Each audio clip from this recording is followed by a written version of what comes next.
Okay, so welcome to this session, which is on community networks in New York City. So if you're not here for community networks, you're in the wrong place. I'm going to be like the Metro North conductor right now. So if you are here for community networks, thanks for coming, and thank you for those of you who have contributed to our quick poll of what you think community networks should do. So in just a second, I'm going to introduce our panelists, or more precisely, I'm going to ask them to introduce themselves. But I just want to share with you guys a little bit of the genius that's in this room. So community networks should have clear goals and roles. They should connect neighbors, give voices to those without them, always be not-for-profit, work with local government to find needs, be easy to connect to, lift all boats, not crabs in a bucket. Nice. Be just and equitable, be based on collaboratively developed principles, be community-owned, focus on local data ownership, be inclusive, promote community and self-determination. So let's see, what does that one say on top? Serve everyone, be everywhere, promote accountability, avoid duplication, be a tool for community power building, promote equity. Do you want to read what's on the other side? Of course. On the other side, we have center and be led by the most marginalized members of the community, not be prescriptive, be powered and secure community members, inclusive, provide spare action to the marginalized, and be anti-racist. Okay, Houman, can you take these? Yes, of course. Community networks should facilitate collective problem solving, should provide alternative infrastructure by and for the people so that they're able to reap the benefits of the internet without fear of surveillance and targeting.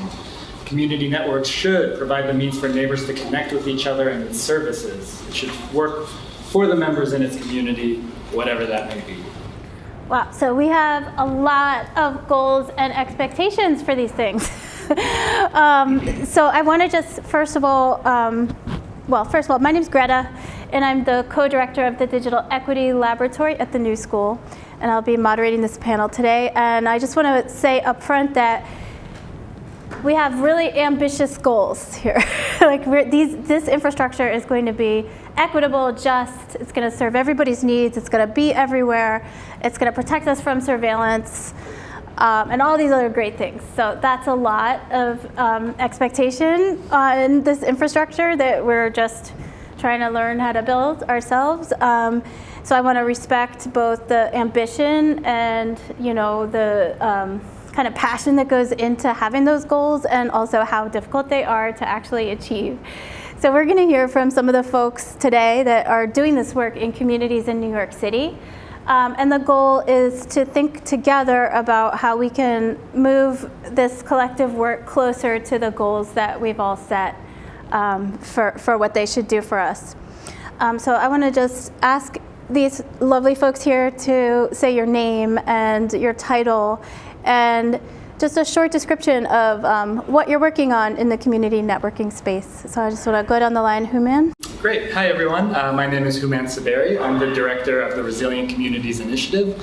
This is a city-funded project that builds resilient wireless networks in 5 communities, 5 neighborhoods that were impacted by Superstorm Sandy. So we're working in Hunts Point, in East Harlem, in Sheepshead Bay, in downtown Far Rockaway, and Gowanus, to train residents on not just how to build their own actual Wi-Fi, community-owned Wi-Fi network, not just the hardware and the software of it, but the community outreach, the community organization, and the community organizing skills to get out, talk about technology with their community members, and really just to demystify tech and have community-owned networks that are built on collaborative principles. Great, thank you. Terry? Yeah, I'm Terry Moore. I'm the initiator of a local nonprofit called the Things Network New York, which is part of a global community that is deploying low-cost, unlicensed spectrum networks for devices, not for people. These are devices that are going to be sitting out remotely, measuring temperature, measuring the depth of water, We're doing a number of projects here and around the U.S. actually, piloting this technology to show the value of the technology. Our big motivator is ownership of data.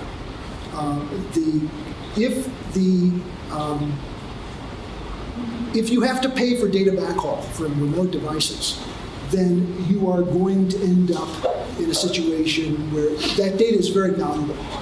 And what will happen if you are a small organization in your city is you will find yourself in a situation where big companies to whom that data is extremely valuable will give you the data transport in exchange for owning the data. And we want to prepare an alternative to that while it's possible to do so. Right now is sort of a unique transition point in technology. My background is as a systems programmer and a systems engineer in telecoms. So I see this as something that we can do right now to enable, to set a platform for communities and community activists to use technology to get data that they can then use to improve people's lives. HeatSync is a good example of the kind of thing that we want to enable. We think that we can provide HeatSync with a much more cost-effective way of transporting the data. And we're doing that now in places like New Orleans.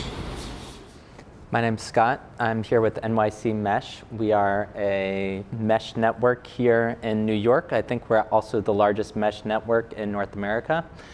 We have about 300 buildings connected across New York, and we believe fundamentally that the internet is for everybody. And that doesn't just mean that everybody should be provided with the internet, but everybody should have collective ownership of our means of communication. And that without that collective ownership, we are, as activists, as community members, as many other things, we are going to lose out on our own digital future. And so we believe radically in community self-determination, digital equity, digital access, and that only through collective ownership of our own communication networks, we're going to actually be able to determine our own digital future. So we do everything from installing home internet for people, doing businesses. We try to do technical training for communities to make sure that everybody in our community has the skills that is necessary to be able to not only do a home installation, but manage that, have basic principles and understanding of networking. And so we try to do that. We are a growing organization. We are making it up as we go along, and we are radically non-hierarchical. So we don't have a board, but we are a nonprofit, and are very much based on the community that is a part of us and is a part of our network and the initiatives and things that are important to that.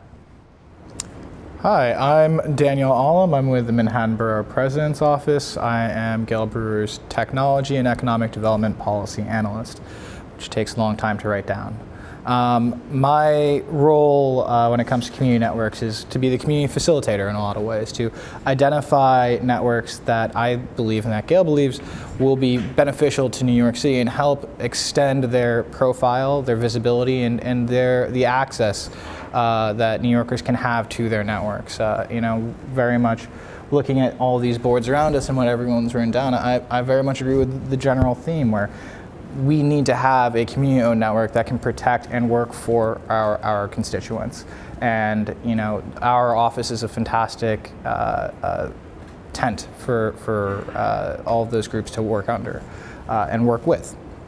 So we work closely with NYC Mesh, with the Things Network to extend gateways to find new locations that would benefit from having access. So I guess that's my role here. Awesome. So thank you all so much. And I just want to make it a little bit concrete for folks, because I think sometimes we're talking a lot about what we think community networks are and what they should be. So I'm going to ask the folks here who are building infrastructure to talk about where you're building in the city and what exactly you're building. So let's actually start down here, and you guys are working together. So can you talk about sort of where you're working, or if you got the Borough Council's office, Gail Brewer's office is not building infrastructure per se, are you, or not so much?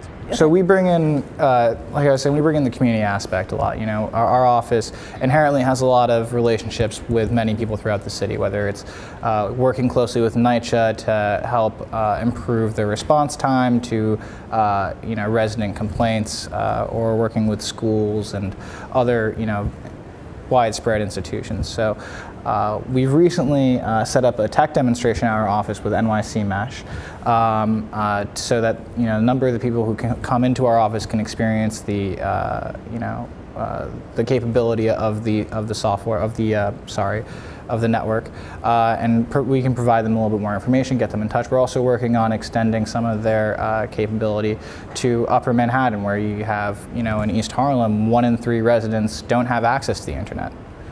And part of that's a cost function, part of that is a lack of government action to ensure that a significant portion of our populace actually has access to what is really a basic utility. So so I want to get into like why do we need an alternative to the existing systems, but before that I do want to get to like where are you guys building and what exactly are you building? Like, so what are these things? Like what is it?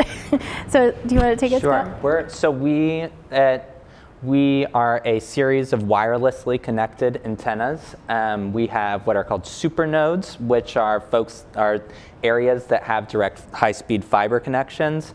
We are accessing an internet exchange point at the Verizon building at the base of the Brooklyn Bridge is actually where we connect into the backbone of the internet. And then our various super nodes, of which we have 4, have fiber connections for the most part running back to that. From there, we're doing point to multi-point broadcasting. So if anybody's interested afterwards, I have some fun tech you can touch and play with. But we basically put up small antennas about this big on roofs, and those become hubs. And those kind of serve a community or neighborhood. So up to a couple of kilometers away, you can access at home. You set up a small other little dish that's much smaller than something like cable TV, whatever, satellite dish TV, but a small dish either at your window or on your roof, and that will connect back to a hub, which then connects to one of our super nodes, which goes back into the backbone of the internet. So we really try to create a process that doesn't include any traffic through a major internet service provider that could be doing surveillance or other sorts of things on their network. So we really have the kind of whole kit and caboodle in terms of being able to get that direct access. So how do you guys get in? So our backhaul is coming through is at the Verizon building at the Internet Exchange Point, and we peer with a number of other networks to be able to do bandwidth sharing, various kinds of sharing agreements that we have to be able to access and do that. So we have a connection. It's not Verizon nor Spectrum. Nope. So now we get into the way that the internet is actually a whole bunch of interconnections between different kinds of service providers, right? So different physical locations where points come together and all that. But and I should say that we're primarily in Lower Manhattan, Lower East Side, Chinatown, that area, and then are now expanding pretty significantly into Brooklyn. So we now have a presence in Williamsburg, Bushwick, growing presence in Crown Heights. We're about to go online at Industry City with a really large antenna to be able to serve that community around there. I'm trying to think of what other, but that's kind of our general world of things. Is kind of. And you guys are primarily distributing internet service to people that are in those locations. Exactly. Okay. Great. Okay. Great. Terry, can you tell us about where your network is? So the network right now is focused primarily on, we have some deployments in Manhattan, we have a few deployments in Brooklyn, we've got some gateways up in Harlem, and the focus right now is deploying more gateways up in Harlem. So we're on top of Marshock Hall, which is the tallest building at ISOC-NY, and that covers basically outdoors most of Harlem. Indoor coverage drops off as you get more than a couple miles away from there. So we have to deploy additional gateways for doing, if what you want to do is indoor sensing for tenant advocacy, which is a big, I think for this summer and fall, you're going to see some very big projects that are going to be around. We're working with some tenant associations in React and so forth to build up some fairly large programs to help tenants who have got non-responsive notebooks. So just to take some of that language and kind of do some translation. So it sounds like what you have is places where the internet connects to your network, right? So those are gateways. And at those points, then your network is collecting information from sensors to basically tell people, like, if there's something in the building or in the environment that's some data they want to track, like air quality, or I guess how the building is performing. Exactly. So I could talk for hours about this, and you don't want to hear me talk for hours about this. So one of the really appealing things about our technology is that the gateways are, you can think of the gateways as being electronic antennas. They don't do anything other than receive. And so it all gets funneled together. It's all encrypted at that point. It gets funneled together to a big application in the cloud that sorts everything out and sends the data to the consumer. But this is particular to your network, because that's not all gateways, just be clear. Actually, it turns out that because of the encryption so strong, the gateway has got no choice. It has to forward everything it gets because it doesn't know any better. So that the cloud discards the stuff that it can't decrypt. But the advantage of this is that deploying a gateway is no work at all. You just plug it in. If you've got Ethernet connection, you just plug in the power and you plug in the gateway. And I think what I'm saying is, like, other networks may use that term in a different way. Right. Gateways. So one of the big problems in telecoms is terminology. So Common language. Yeah, common language. Common language. Yeah. So so with Wi-Fi, you're familiar with gateways and Wi-Fi, and you have to register each device with a gateway, right? I mean, we all have this process. Oh, we got to put in the password. The Things network is nothing like that. You register with the network. So it's more like cellular in that sense. And if you have a cell phone, you don't have to. There are lots of poles around the city, and your phone just roams from access point to access point. Technically, LoRaWAN is different from that too, but the experience is the same. That you connect to the Things network. You don't connect to a particular gateway. So that means that if you are a civic tech provider, you can set your stuff up in your office and then give the devices to people. They don't have to do anything. They're just going to work if there's coverage. Sure. Okay. So, and I would say primarily, it sounds like the goal of your network is to collect environmental and sensor data and route it back to make it possible. Yes. To the cloud for analysis. Right. Basically. Right. So it's not distributing an internet connection to local folks. What it is doing is basically creating our very own Internet of Things that is not controlled by a major tech firm. Exactly. So I mean, exactly? This Internet of Things there's sort of it divides into two parts. There's the Internet of Things that is companion devices. So like the Nest thermostat, that is a companion device because what it does is it uses your internet connection to get back. A fitness tracker, same thing. It uses your cell phone to get connectivity. Right. So that's the Internet of personal things. There's sort of the Internet of independent things, which are things that are not companion devices. They're things that are just sitting there sensing stuff, and they're not. And if you work through the logic of it, there's just a totally different way you have to set up that kind of thing. Yeah. And you don't want TCP/IP at all to the devices because that's just a headache from a security point of view.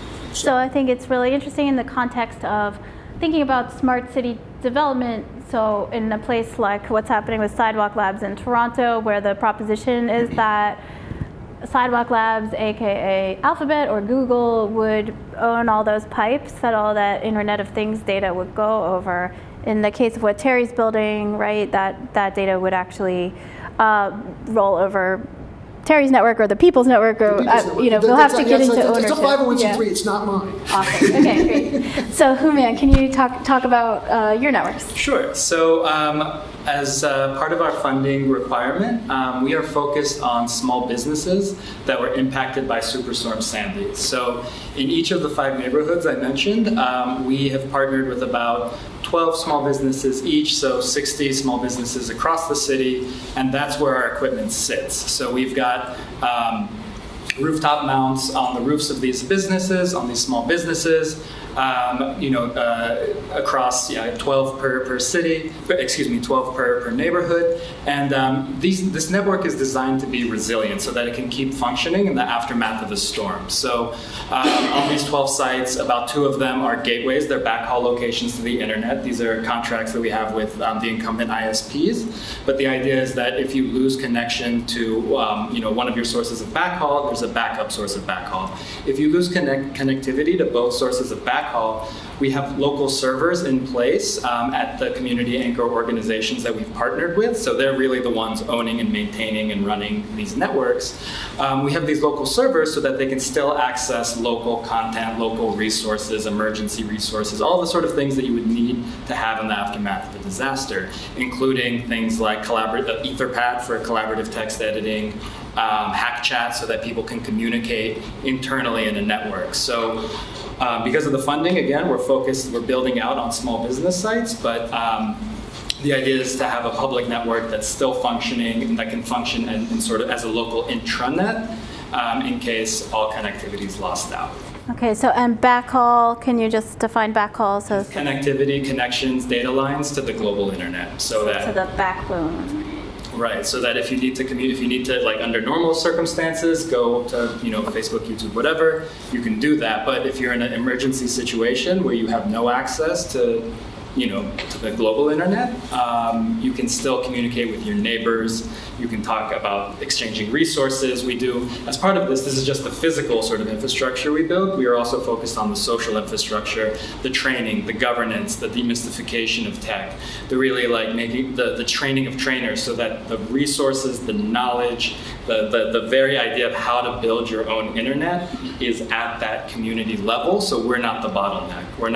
We're building networks, yes, but we're also focused on building network builders. And did you say which neighborhoods you're building in? Yes, just to repeat, we're in Hunts Point, we're in downtown Far Rockaway, we're in East Harlem, we're in Sheepshead Bay, and we're in Gowanus as well. Great. Okay, so I want to move on to some of the more theoretical stuff and like how are we doing at achieving these goals and like what's missing in this whole ecosystem.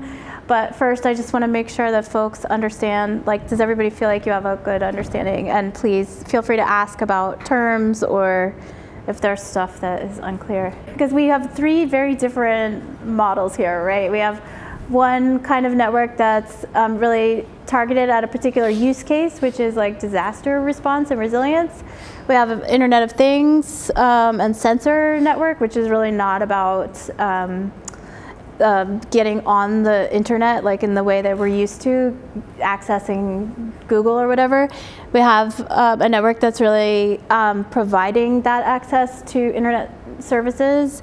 And then we have basically a human interface for helping to get people connected to these kinds of resources. So these are really different kinds of community networks. So I guess everybody understands what everybody's doing, so that's awesome. So I want to move on to thinking about why are we doing this? It's really hard, right? Like why do we have to? What's the reason? I think that government services impact millions of people in New York City. We consistently contract out to Verizon to provide FiOS to every home. We create public Wi-Fi bands, and what we're essentially doing is paying large corporations tons of money to turn a profit and at the same time collect data on our citizens. And to me, that just doesn't quite ring true. It doesn't ring fair to me. I think that government and government services should be provided for the people and by the people, and having community-owned networks is the most efficient way to do so. Having that community ownership allows us to, one, protect our constituents' data, enforce their privacy protections a lot more easily, and it also gives us ownership. It means that we're also saving money that we can spend on other services that we need to provide. The idea, the model of government for the past century has been, let's contract this out, let's bid out, let's create an RFP, and whoever gives us the best plan at the lowest cost to us, let's go with that. And I personally think that is an outdated way of thinking and an outdated way of governing, and has created a clear gap in equity between populations in our city. So to me, community networks are about good governance, they're about equality, and they're about bridging a digital divide that was in many ways created by bad policy processes. So we're still, in the city, we're still talking about a 25 to 30% gap, right, of people who don't have internet at home? In a lot of communities, yeah. We have at least 25% in Harlem. Right, and it's all really related to demographics, right? So if you're in a primarily low-income neighborhood, there's likely to be a much higher percentage of people who don't have internet at home, right? So and I think what I hear you saying, Daniel, is that as government services move online, this becomes a question of governance. How can we e-govern people who don't have access to and this service, is especially true now that we're moving so many aspects, like you were saying, of governing online. Our census that's coming up is going to be fully online.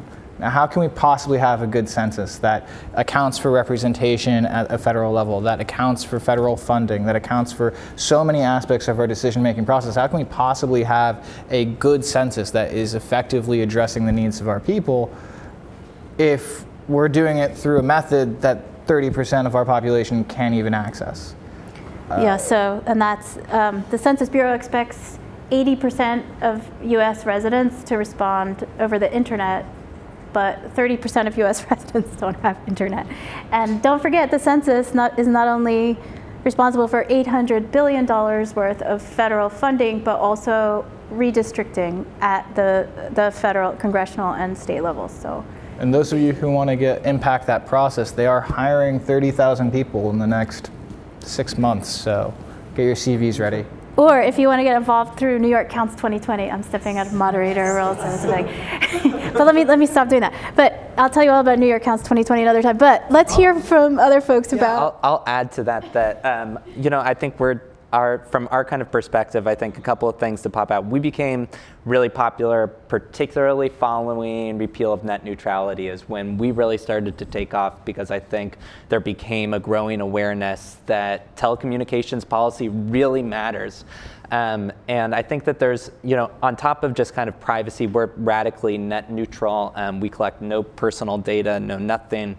We have an open network. But on top of that, and this may just be the paranoia that sits within me, and I mentioned this earlier, is the idea of collective ownership of the means of communication. If we're describing this as a digital age that we live in, and we've previously talked about the means of production, things like that. The means of production are now digital. If we don't own the means of communication as communities, we're as I mentioned, giving up our digital future. We're giving up the possibility for us to communicate. It makes me radically afraid that Verizon is controlling the traffic of nonprofits doing radical work here in New York. Sorry, I used to live in DC. That it is frightening to me that the city of New York and NYPD can access networks in certain ways. We need to be thinking very critically about how we're using our communication networks and who owns them and for what purposes. And I think if we're not approaching those questions, we're getting left behind. And honestly, I have the fear that we've already been left behind, and I'm very much thinking. Scott, stay on the bright side. Sorry. NYC Mesh is, and so that's what we're thinking about when we have NYC Mesh, is about that collective ownership and really trying to put that control back into communities. And on top of that, I at a personal level, really appreciate the idea of connecting with a community physically to connect online. And that's something that I really appreciate, and that you were mentioning about the work you guys are doing is building community to be able to access larger communities. We talk about an online community in this world, but we so often don't talk about the communities of neighbors. And we're really trying to have that grassroots organizing model of people working together on the ground to collectively connect online. Great. Yeah. So go ahead. Yeah. No, just to piggyback on that, like my background is as an urban planner. And so just physical space is so key, and having like a community spot that residents feel like is a safe space that they can come and learn about tech in an environment that's much more comfortable to them, taught by someone in their community. I think, the name of our program is Resilient Communities, but resilient has a million different definitions. So we specifically focus on transformational resiliency. So we're working in neighborhoods that are historically under-resourced or marginalized or oppressed, or has a history of that. And so to tell community members that you're going to bounce back to whatever structural inequity you were facing before a disaster is like a non-starter. Like, how you just can't do that. So what we focus on is, that demystification process, that ownership of the not just the networks themselves, but that knowledge. And so we have a pedagogy for a digital stewardship approach that, and this is where I got to give a shout out to our allies in Detroit, the Detroit Community Technology Project. We collaborate closely with them on a curriculum that's based on popular education, that's based on sort of a non-hierarchical relationship between the teacher and the student. And so, coupled with that sort of definition of resiliency being this transformative aspect, we view technology as a tool. And so we start by working with each of our partners on the principles. Like, what are the networks? What are your principles? What are your values? What do you want for these networks? What is the goal you want to achieve? Because the last thing we want to do is just like have some sort of techno-solutionist thing that we parachute in and we leave after this funding is over. It's not about that. It's about making sure that the networks are built, that they're sustained, that we have governance plans. We work on governance planning. We work on roles and responsibilities, on fundraising. So it's very much a holistic process, and it's slow. I will tell you that it is very slow. So I'm so when you say 300 buildings, I'm like, oh my gosh, we're at 20 and I'm thrilled. But yeah, so that's our approach. I guess to the why. Yeah. I mean, so and Terry, can you talk about like why Internet of Things? So 501c3. What? Well, the fundamental motivation is sort of coming from a similar kind of analysis. We have an economy with a very, very large inequality in income in the corporate space. We have some very large corporations that are generating huge amounts of profits in the IT space, in the IT world, and who have essentially no regulation, and whose stated values and their actual business model diverge. This is a recipe for 21st century colonialism, where you substitute, instead of the raw materials of the powerless regions, you have the data of the economically disadvantaged. And I hate that concept. I see that coming. I want to do something to maybe slow it down a little bit. There's very little that can be done. But come on, stay on the bright side. There's very little that can be done. There's very little. No, we have to be realistic. We have to know that this is a lifetime struggle. This is not going to stop. We're not going to win. We're not going to win, but we can start. And did Marx win? Did Marx win? Yeah, look, has the battle ever been won? Jane Jacobs. Has the battle ever been won? No. Yes. But it hasn't been lost yet. There's a difference between winning and not losing. Right. And that's what we have to fight for. Well, that's inspiring. But no, I mean, I hear you. It is a deep hole we have to dig out of. Yes. And so, as part of when you think about just something like looking at download and upload speeds. So if you look in like the late 90s, I can't remember the exact amount, but it was the same amount. I think it was like 200 kilobits down and 200 kilobits up. So there was this equality between consuming information and data and uploading and producing it. So that's shifted over time now. to where we have like rates that are much more focused on downloading, on being passive consumers. So that is the hard part of the work, right? Is like shifting that mindset to being a producer of data, owning your own data, having your data sovereignty, but also building your own piece of the internet, because we're so used to this abstract thing that, you know, at the 30,000 foot level views like working with communities as a last mile challenge. And the idea, I think, for all of us is we're starting from that last mile. So that's our first mile. That's our first mile opportunity. And that's how we got to get things done. That's the Jane Jacobs to the Robert Moses. You need them both. Come on, guys. I'll add that we mirror our up and down speeds on our network. So we fully support that effort. And, Okay. So before we get to questions, which we will in just a moment, I just want to ask you guys one more question. And speaking of the deep hole we're in, I want to recommend to everybody Shoshana Zuboff's new book, The Age of Surveillance Capitalism, which also has in it some really great, like Mark's, a little bit of a framework for how we start to push back, right, if that's the goal. So she says it's about movement building, and in that case, it's not just about labor, but it's all of us, since we're the ones that data is being harvested from. It's about pushing policy, and it's also about creating new markets, which means creating different kinds of offerings and revenue models, right? So that's her recipe. We can also come up with a recipe, and to that end, I would love it if you guys would all talk about what's missing from this ecosystem right now, and keep in mind that you're in a room full of very capable, intelligent, and motivated people, and they're probably, some of them, hopefully, looking for a way to plug in. So what's missing? What do we need to fight this fight, if we're gonna put it as a fight, or dig out of the hole, or whatever more positive metaphor to use there. So what do we need? What do we need to happen here? Well, from my perspective, I think that there needs, and I mentioned a little bit about this before, there needs to be a fundamental shift from a government's perspective in how we do business on behalf of our citizens. Rather than purchasing from Verizon, we need to have more technologists, more smart people like you working in government to produce something that is for people, rather than constantly relying on others. There needs to be a change in attitude where we're relying on our own creations, where we're relying on our own software development, our own network development, and creating systems that can govern them with community stakeholders that have experience in these areas. We can rely on NGOs rather than Fortune 500 companies. And that is a fundamental idea that needs to change. And it starts with having the right, capable people in government. So I encourage everyone to at least do a spell of time, do some service, and see if it's something that you enjoy. Works. Great. Okay. How about Houman, or whoever's ready? Whoever's ready. What do we need? I got 3 bullet points. Go for it. you got Go for it. bullet No, go for it. I don't want to follow the. That's how we're going to fix it, you guys. Yeah. Is bullet points. There you go. That's right. Great.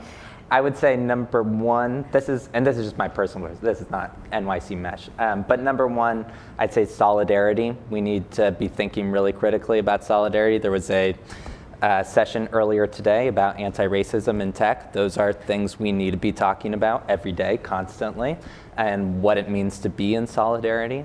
Number two, demystifying technology. The work that you're doing, Greta, I know you work on lots of curriculum about education and such.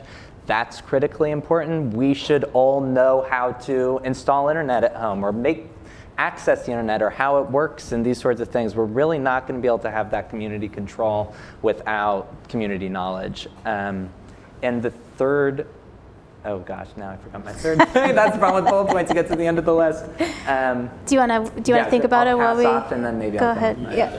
So, you know, we're at this point now where we're just hurtling towards this climate catastrophe, right? We're looking around the room. We're probably like, you know, the last set of humans that might remember stable weather or what seasons are, right? I know that's dark, but that's the fundamental truth, right? So, how do we solve that? This is where we shift to the positive. All right, that was the scary part. Now, how do we address that, right? And the way, and I want to downer panel. I want to pick up on something Scott said, which is, and the way that we have to address this, what we're facing, is as cross-disciplinary as we have to break down as many silos as possible between our different interest areas. So, for this community or for the people here, it's getting the community-minded folks to really be in conversation with the tech folks, to be in conversation with the governance folks, to be in conversation with the financing folks. We need so many disciplinary solutions to face something as at this scale, at this challenge, because we're sort of at the limits in some sense, arbitrarily enforced limits of what we can come up with given where governance, our sort of political and economic systems are at. It's sort of put a sort of I guess I'd say unnecessary limit on what we can achieve. And so when we're hurtling towards this disaster, we need to make sure that we are really just focusing on breaking down all silos and just moving forward as fast as quickly as we can. Yeah, okay. So Scott, did you think of your... I remembered. Okay, great. Yeah. Real quick, I will say that I think this is community networking, and the work that everybody's doing here is maybe the most, in my opinion, the most exciting thing to be working on right now. There are not great models for how to do this. It is a wild west of a world out there, and everybody's making it up as they go along, and it's a very exciting space to get involved in. But what we need is models of success and more people to be involved and trying new different things and sharing that information and what works and what doesn't work. We're out, we're designing configurations for this sort of tech. And there's somebody on the other side of the country that's designing a totally different configuration for that tech, and we're not even in communication with each other. So at a basic technical level, that information sharing, but also as a model and how to be able to put these things together that's the work that's being done right now, and it's really exciting work, and everybody should get involved. As Shoshana Zuboff says, given a choice between participating in surveillance capitalism and not participating in surveillance capitalism, everybody will choose not. And so if you build something that's not surveillance capitalism, the entire world will be your customer. That's her assertion. So. Except China. Well, for now, all right. I mean, and that's we probably don't have time to get into Huawei. How do you say that word? Huawei. Yeah. So that's a whole thing. But let's let Terry just get his, because this point about Huawei and what's happening with IoT and controlling those pipes, that's exactly where you're. What do we need with IoT? I'm not worried about Huawei, actually. Okay. I'm worried about American companies. I'm sorry. I'll let the Chinese take care of the Chinese. I care about the American companies. We make enough trouble for ourselves right here. So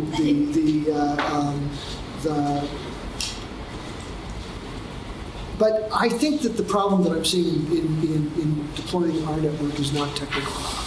There's an educational thing. There's an educational problem. Right now, we can generate data that is incredibly informative if you know how to read graphs. I grew up, my father was a physicist, and I came up through even though my degrees in philosophy, I had a strong STEM education. And it's sort of discouraging when you present data, a time series graph that's totally obvious if you've had, maybe high school physics, and people don't know how to read graphs. And these are people who are architects, people who just don't have the experience reading data that's presented semi-mathematically. And that's the kind of data that we're going to generate.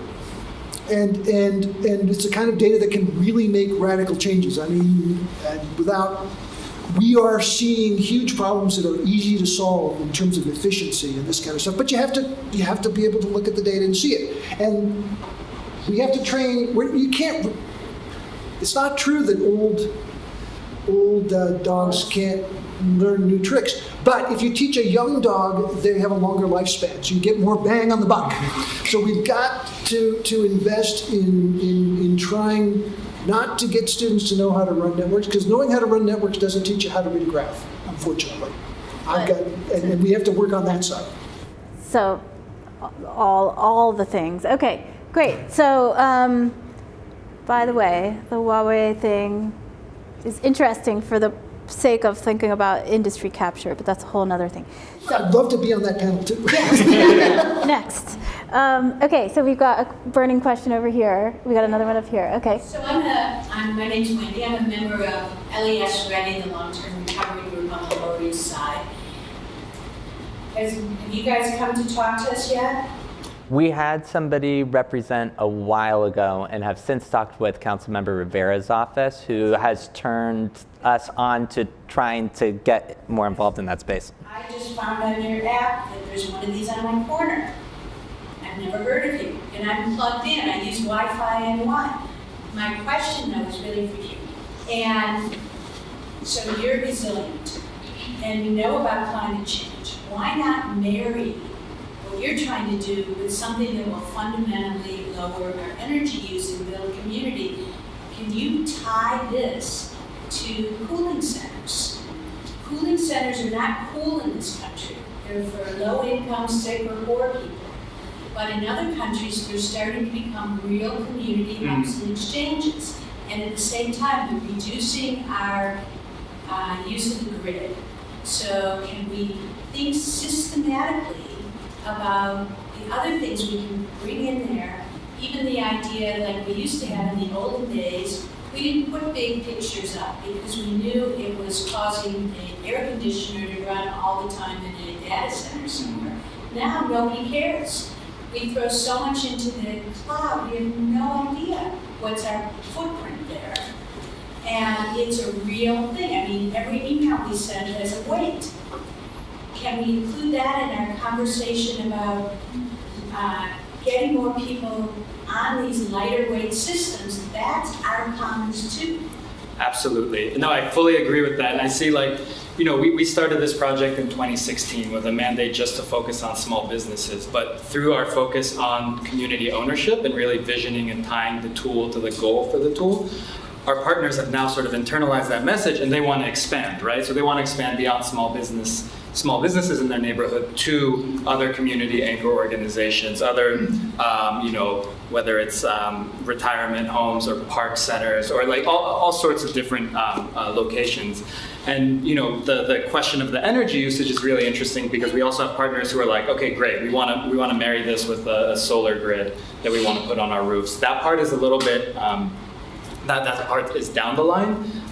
You know, so our focus right now in this sort of 3-year project, which I think is another problem, right? Like to think about things in terms of like discrete projects rather than broader programs and like longer term thinking. That's a really hard thing, especially I think in America where there's just not that focus on long-term sort of planning and long-term thinking. But you know, big picture, that's the kind of direction we want to move in, and that's the direction that our partners are moving in. And that's why we focus so much on like ownership and values and principles, so that sort of starter material is there so that it can spread, and you know, that we can think more systematically instead of so piecemeal. And I think we do, at the end, we'll just, if folks are interested in checking out some of the tech, Houman had this kit over here which has a chargeable, it's a chargeable battery that can be charged using solar panels, so you can power the network that way, I guess. Yeah. Okay, so you had a burning question. Yeah, just so as a clarification, I come from England, and it made me wonder the question between why community and not local government.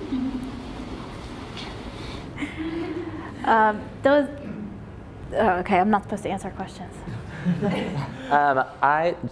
So before my life working with NYC Mesh, my background's in telecommunications policy in DC. And I spent a lot of time writing legislation to try to come up with money to be able to support municipal broadband networks and lots of things like that. I think that those are great efforts and should be running concurrently and supported. I think New York City is working on a big broadband report, and I have no idea what it actually will contain, but I wouldn't be surprised if it contained some proposals to try to get city funding to actually have community ownership, and by community, government ownership of networks. I think there are a lot of concerns around privacy and Particularly, I would have some concerns around, let's say that the city of New York decides to invest in municipal broadband. A lot of the communities that they may start out investing in would say, hey, let's do a partnership with NYCHA. We'll get NYCHA on board. We're going to connect NYCHA. And now suddenly the city of New York is controlling the data that's flowing to NYCHA buildings, but not to other folks. And suddenly you start to get these inequities in terms of what communities are using those resources, what the privacy angles are around it. So I think that they're on this kind of side of a scale, I would have a lot of concerns about potential inequities. And I think that finally, as we've kind of discussed, I think that if you're talking about community self-determination, I think that empowering people to be able to do that work is going to be a more powerful model moving forward than kind of passively receiving internet from your government. We want people to be empowered to be the providers. Yeah. The reason why I brought that up, there was in Hull in England, there was Kingston Communications, which was a local government-owned fibre network, which gave free fibre connection to the whole of the city, became one of the biggest companies that was around doing distribution. So I would encourage you to look at communitynets.org, which is run by Christopher Mitchell, who's basically the leader in municipal networks in the United States, and look at Chattanooga. They've done something similar to Hull. But I think there's a number of factors in the US that are quite different, having to do with industry capture. And you know, agency capture and capture of the FCC in particular, but that's a different panel. The regulations. I think also there's the regulatory system here. There's a lot of preemption at the federal level. That makes it very difficult. It makes it difficult for local governments with all the other things they have to do to be super effective at doing what they're doing. Yeah, basically the telecoms started setting up, through lobbyists, prohibitions at the state level, and I think they're in like 21 states now, to where the government is not permitted to own internet infrastructure in those states. And to piggyback on that, I mean, you see that problem rear its head in very small communities. There's a town in Colorado that recently voted to create a municipal broadband system. Verizon spent over $3 million lobbying to prevent that from happening in a town of 300,000 people. You can only imagine what we're going to go up against in New York City. This is potentially an argument for it being a. But then again, I think that why not both is my perspective in a lot of ways. I think the government can serve as a facilitator for community-owned networks. I think that we need to have that community oversight. I think that there's a huge potential in government for. God forbid New York City gets a Trump I don't know if we're all going to agree with this, but God forbid New York City gets a Trump as a mayor. There's going to be the potential to massively use that data against your own citizens if you have a bad actor. I think having a more dispersed governance of essentially the lines of communication, the lines of data, the information of the people, allows for greater responsibility on behalf of the constituents, but also allows for more, self-determination in that, right? So I agree that government has a role to play in any community-owned network, but I also think that, let's check some powers and make sure that we're not creating a system that's easily abused. I also think that in the the U.S. is unique in some degree because we've got a very strong tradition of non-government organizations performing governmental functions. Yeah, that's very volunteer true. Fire departments, animal control is always outsourced. Rural electrical co-ops. NYPD started off as a volunteer organization. So it fits culturally better. Everything is local, and a city's IoT, for example, even the difference between what you need in New York City versus what you need in LA, you've got different problems. So part of the reason is that community works in the U.S. and maybe this doesn't export. And one sort of segue on that, or piggyback on that, is that we're doing this in 5 neighborhoods, but each neighborhood is its own creature. It's its own personality. It's its own. The way they want to use the network is different across each neighborhood. Far Rockaway wants to focus on small business development. our group in Hunts Point wants to focus on environmental justice. And so having that flexibility to make sure that there is that local self-determination is what feeds into the ownership and those sort of longer-term sustainability of the networks. Okay, I want to make sure that other folks who have questions have a chance. Yeah. At this point, coming from technology, why can't I just, why is it that I move into my apartment and the landlord, okay, you get either Verizon and this is it, this is how you get the internet done, and I don't know what they're, how can a normal person have other options? Well, We are all about trying to do exactly that. I mean, there are, it is. Is it that everyone, these are out there and I just don't know and there's no outreach, or is this only? There's a combination of that and of infrastructure. So, we are only active in parts of Lower Manhattan and parts of Brooklyn. And we have some folks in the Bronx and yeah, but that's our big kind of function. So it's about having the network infrastructure where it is that people need it and can access it. And so that's a big issue that we spend a lot of time thinking about. But also, go ahead. But also to your point as to why there's not so many options, we're regulated by the FCC in how we can provide these services. The government is the Federal Communications Commission.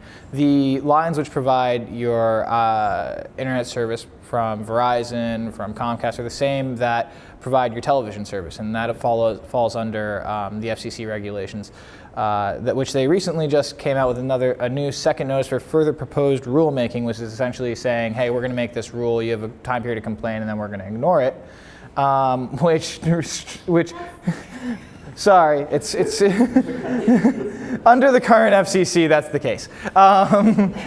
Hopefully that changes soon, which actually is going to limit our powers even more in how much money we can kind of collect from the Verizons and the Comcasts of the world to put into our government services. So one of the reasons community networks are so important is because when we've seen them put in place in other cities, we have seen a drastic change in how large ISPs do business. So we've seen a drastic change in their attitudes to participating in community with the community, to lowering prices, being more friendly when it comes to net neutrality situations.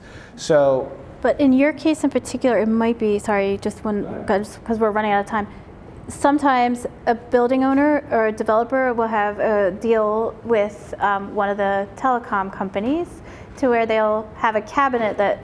So they'll say, we'll give you an exclusive deal to all of our tenants if you build the wires in our building, right? So that happens. There is a court case in San Francisco right now that's fighting that.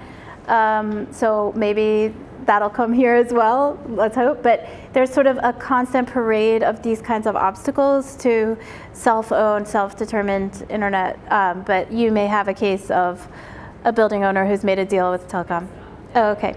Thank you all for coming, and it's been great to dream about what's possible and what we can do. And let's keep it on the sunny side, because it's a deep hole, but look at all this energy. We're doing it.